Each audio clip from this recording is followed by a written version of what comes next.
နေရဦးဇင်းသမီးအတွက်ပဇွန်နဲ့ကျဥချက်ပြီးတဲ့အချိန်မှာသမီးလေးအခန်းတကာကိုဖွင့်ပြီးတော့တူတူလေးပြန်ထွက်လာတဲ့ပုံအားလေးရိုက်တာပေါ့အဲ့ဒါကိုတချို့ကလည်းဒါဗီဒီယိုထဲမှာမိုးလို့ပါပေါ့တချို့ကလည်းငါတို့အိမ်မှာဒါမျိုးမရဘူးပေါ့နော်ဒီလိုမျိုးတွေအများကြီးပြောတယ်တချို့ကြ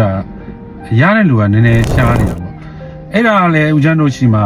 ဘာကြောင့်အဲ့လိုလုပ်တာလဲဆိုတော့ကိုယ့်ထက်ပဲငယ်ငယ်ကြီးကြီးကိုယ့်ထက်အားတီးတဲ့လူပဲဖြစ်ဖြစ်အားကြီးတဲ့လူဖြစ်ဖြစ်အဆင့်တန်းရှိတဲ့လူပဲဖြစ်ဖြစ်အဆင့်တန်းနှိမ့်တဲ့လူပဲဖြစ်ဖြစ်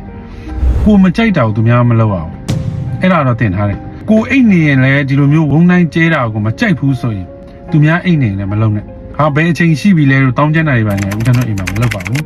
အဲ့လိုမျိုးလုပ်လို့မရဘူးဦးဇင်းအိတ်နေပြီဆိုလဲသမီးရဲ့အန်ဒီပြည့်ရဖုန်းလေးတွေကိုစီကင်ပြီးတော့အတန်လေးပိတ်ပြီးတော့အိမ်ရှိမှထွက်ပြီးတော့အလုပ်စကားတွေပြောကြတယ်အခြားဖုန်းပြောစရာရှိတာတွေပြောတယ်အထဲမှာနေတယ်ဆိုရင်လည်းငကြက်ကလေးတက်ပြီးမှဖုန်းသားထောင်တာတော့အားလုံးကတိတ်တိတ်ဆိတ်ဆိတ်လုပ်ကြတယ်တယောက်အိတ်နေရင်တယောက်ကသွားပြီးတောင်းကျမ်းတာတော့ဘာလို့ညာတော့မလုပ်ပါဘူးအဲ့မျိုးလုပ်ခွင့်မရှိဘူးဦးဇင်းတို့အိမ်မှာတော့ကိုမကြိုက်တဲ့အရာတွေကိုကကောင်းကောင်းမွန်မွန်နေခြင်းနဲ့ဆိုသူများကိုလည်းကောင်းကောင်းမွန်မွန်ထားတာစားတော့စားလဲဒီလိုပဲမိဘမို့လို့ခြံထားပေးရမယ်တော့ဘသူအတွက်မို့လို့တော့အဲ့လိုမျိုးတွေမရှိဘူးကြိုက်တယ်ဆိုရင်စားလိုက်ကြုံမှုပါတယ်အဲ့လိုမျိုးပေါ့ငါဒီအိမ်မှာရှာကျွေးနေတယ်လို့ငါအရှင်သခင်ပဲငါကြိုက်တယ်လို့လုပ်မယ်တောင်းကျမ်းမယ်စိတ်ထင်တိုင်းကျဲတယ်ပေါ့ဒါမျိုးတွေကြုံမှုပါတယ်ကြားမှုပါတယ်ဒါပေမဲ့ကျွန်တော်တို့ရဲ့မိသားစုမှာတော့အဲ့လိုမျိုးလက်မခံဘူးလေကိုစိတ်ချမ်းသာခြင်းနဲ့ဆိုရင်ကိုသားသမီးရောကိုရဲ့မိန်းမရောပေါ့နော်မိသားစုကိုစိတ်ချမ်းသာအောင်ထားတာပေါ့ဒါမှသူတို့ကလည်းကိုပြန်ပြီးတော့စိတ်ချမ်းသာအောင်ထားတာပေါ့ကိုမကြိုက်တဲ့အရာတွေအားလုံးသူတို့မလုပ်ဘူးသူတို့မကြိုက်တဲ့အရာတွေလည်းကိုမလုပ်နဲ့ဒါကတယောက်နဲ့တယောက် respect ထားတာတခြားအိမ်တွေမှာလို့ပေါ့ဗျာအိမ်တော်ဦးစီးကိုဘယင်ကြီးလို့ထားပေါ့ဟိုဟင်းနေခုခတ်ကြွေးပေါ့ညမိုးချုပ်တကောင်ကြီးလည်းနှွေးပြီးကြွေးရတာတော့အဲ့ဒီလူအိမ်မှာအိပ်ရတာတော့အဲ့ဒီလူမထားခင်မှာထားရတာတော့ဆိုအဲ့ဒါတော့ဦးဇင်းတို့အိမ်မှာမရှိဘူးအိတ်ချင်တဲ့ချိန်မှာအိမ်မဲထားချင်တဲ့ချိန်မှာထားမယ်တယောက်နဲ့တယောက်ကတယောက်လှုပ်ဆောင်ချက်တွေကမတူဘူးဒီနေ့ပြင်ပန်းတဲ့အတွက်စောစောအိတ်ချင်တဲ့လူရှိမယ်တယောက်နဲ့တယောက်ရဲ့ type ကမတူဘူးတရက်